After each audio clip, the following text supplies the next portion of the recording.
Bismillahirrahmanirrahim.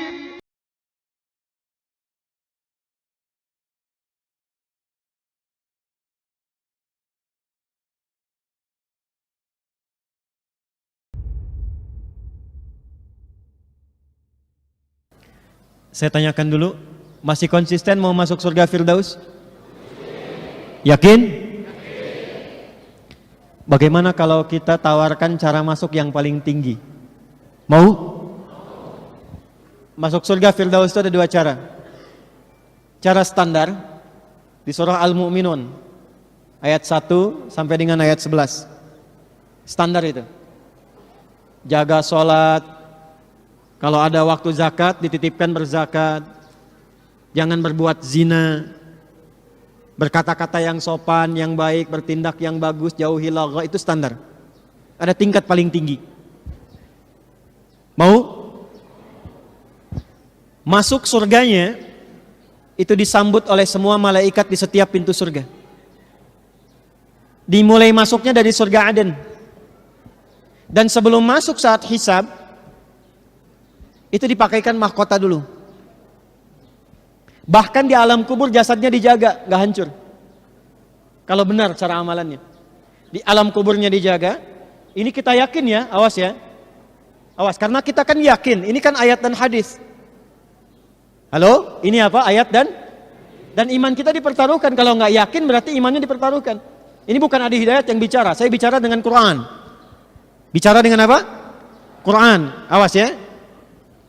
Amalannya satu, terjaga di dunia, terhormat di alam kubur, dimuliakan ketika kembali kepada Allah. Cara kembalinya diberikan mahkota, lalu diminta oleh Allah, hei gandeng bapak ibumu, ajak pasanganmu, panggil keluarga besarmu. Lalu Allah perintahkan semua malaikat berbaris di pintu surga menyambut keluarga ini. Dan malaikat memberikan sambutan kepada mereka dengan mengatakan, Salamun alaikum bima sabartum fa ni'ma uqbaddar. Siapa mereka ini? Tulis ayatnya dulu. Quran surah ke-13 Ar-Ra'd. Ayat 23 sampai 24. Jannatu adni yadkhulunaha. Ada orang-orang hamba-hamba Allah yang akan masuk surga dimulai dari surga Aden. Wa man salaha min abaihim. Orang-orang ini adalah orang-orang soleh tuh yang tadi disebutkan, yang oleh Allah diminta menggandeng dulu bapak ibunya yang soleh. Ternyata bapak ibunya pun soleh. Diperintahkan oleh Allah, jangan masuk surga dulu, cari bapak ibumu, gandeng dulu. Allahu akbar, Pak Ibu. Wa azwajihim, cari pasanganmu, gandeng dulu. Ternyata Bu, kalau suaminya soleh itu bisa gandeng ibu. Kalau isinya solihah, gandeng suaminya. Wa dzurriyyatihim, cari dulu keluargamu yang beriman, yang soleh, cari semua. Jadi ternyata ada satu anggota keluarga yang jadi syafaat untuk semua keluarganya. Saya maaf dengan kalimat ini ya, tapi saya mohon sekali sebelum kita berpisah sekarang, mohon ya, siapkan satu orang aja di rumah jadi kebanggaan di hadapan Allah di akhirat. Kalau dunia udah banyak ya, bapak bangga anaknya juara 1, juara olimpiade, dapat Nobel, silahkan ke dunia. Tapi saya titip aja, harus ada satu anggota keluarga kita dibanggakan di hadapan Allah di akhirat. Tunjukkan pada dunia. Gak apa-apa kaya di dunia, biasa. Disebut orang miskin, biasa. Tapi kembali ke akhirat kita punya kebanggaan. Siapa orang-orang ini? Orang-orang ini ternyata ahli Al-Quran. Ahli apa? Ahli Al-Quran. Dari mana taunya? Tafsirnya di surat Fatir surah 35 ayat 33. Quran surah 13 ayat 23 dibuka dengan kalimat jannatu adnin yadkhulunaha. Quran surah 35 ayat 33 dibuka dengan kalimat yang sama. Jannatu adnin yadkhulunaha yuhallawna fiha min asawir. Ada orang-orang masuk surga lewat surga Aden, enggak boleh masuk surga oleh Allah kecuali pakai jubah kehormatan dulu. Pakai gelang-gelang emas, pakai mahkota kehormatan. Siapa orang ini? Ayat 32-nya ternyata ahli Al-Quran. Thumma awrathnal kitaba alladzina astafaina min ibadina. Kemudian kami wariskan Al-Quran kepada hamba-hamba pilihan kami. Ketika dipilih oleh Allah, dia konsisten sampai meninggal menjaga Qurannya. Di akhirat dia menjadi syafaat untuk keluarganya. Dan sebelum masuk surga, kata Allah, Allah perintahkan kepada semua malaikat, wal malaikatu yadkhuluna alaihim min kulli bab. Dan malaikat keluar menyambut di setiap pintu surga, mengucapkan selamat kepada keluarga besar ini. Salamun alaikum bima sabartum fa ni'ma uqbad dar. Selamat, kata Allah, sampaikan pada malaikat. Malaikat ucapkan selamat. Kata para malaikat, selamat, Anda sabar. Saat di dunia sabar mengamalkan satu amalan ini. Silahkan nikmati surga yang telah disiapkan, tempat terindah yang belum pernah dijamah. Siapa orang ini? Golongan pertamanya ahli Al-Quran. Teman-teman, untuk menjadi ahli Al-Quran caranya 3. Ingat, ahli Quran itu bukan yang hafal 30 juz. Salah. Bukan yang hafal juz 30. Salah. Ahli Quran itu ada 3. Dan semuanya mencintai Quran. Semuanya mencintai apa? Quran. Satu, ahli Quran itu ada yang senang ngaji, belajar dan membaca Quran. Tapi dasarnya cinta Quran.